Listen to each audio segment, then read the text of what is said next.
Okay, and number six, an espresso machine. Are you kidding me? Yeah, I mean, it goes back to the organic coconut water, right? If you're a startup, every penny you have is precious. Why are you spending it on an espresso machine? Coffee's for closers, first of all, but an espresso machine, I never got that. Well, and especially if you raised venture capital, because venture capital is really expensive money. And so, on some level, if you spend venture capital money on something like an espresso machine, you're making an explicit statement about what you really think your stock is worth in the long term and what Yeah, trade-offs. and you're saying very specifically, I don't have a better place to put it. Yeah, because in the end, right, if you're a startup and you're raising VC money and spending VC money, you're spending equity, right? And so that's why you want to spend on your core competence, because if you Exactly spend right. equity on your core competence, you create compounding advantages in the company.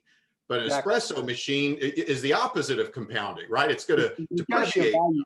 Was exactly right. There's got to be value in return on everything you do as a startup. And if you don't recognize that, that's a red flag. Yeah, I mean, I remember with us when we had our startup motive, I bought a used life cycle exercise bike with my own money and put it in an extra room. And then Tom Breider brought an espresso machine with his own money. That's But it fine. was like back to my dad. Sure, we could have that. How much money you got? But it Right. wasn't. It's It's not exactly coming right. off the balance sheet of this company. 100%, 100%. And I wish people, it's like, there was a time when people would try to use their office as a way to show that, they're successful. Look at my office. I've got this oak or this or whatever. And our offices were always dumps, right? And Yeah, I mean that in the kindest way. We would have open offices. We would have side-by-side cubicles. I was a big believer in the old HP management by walking around, right?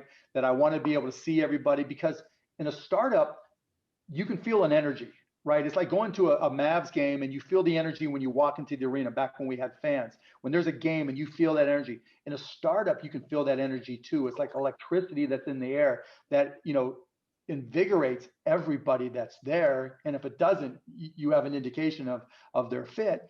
And so by doing all these ancillary things that aren't accretive, right, you're just making things more difficult.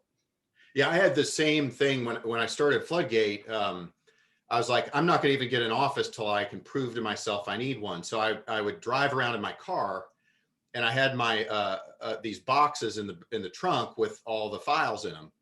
And one day it was really hot in the summer. I'm at the Stanford Shopping Center trying to find a place under the parking garage to get shade, and I'm just sweating like crazy.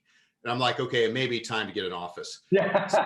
But then when I got an office, I rented this place for $1,000 a month from Roxrow Pharma, and they subleased it, right? And it said Roxrow Pharma on the window. And so entrepreneurs would come to meet with me, and they'd be looking at the window and it would say Roxrow Pharma, and they'd be squinting through the window thinking they're in the wrong place. But I invested in Twitter, Dig, Twitch, Chegg. I invested in multiple billion-dollar outcome companies. And it said Roxrow Pharma on the window, and I was paid $1,000 a month. My first company at Micro Solutions, right? My first office was one of my distributors that I was buying from said, look, you got to have something, right?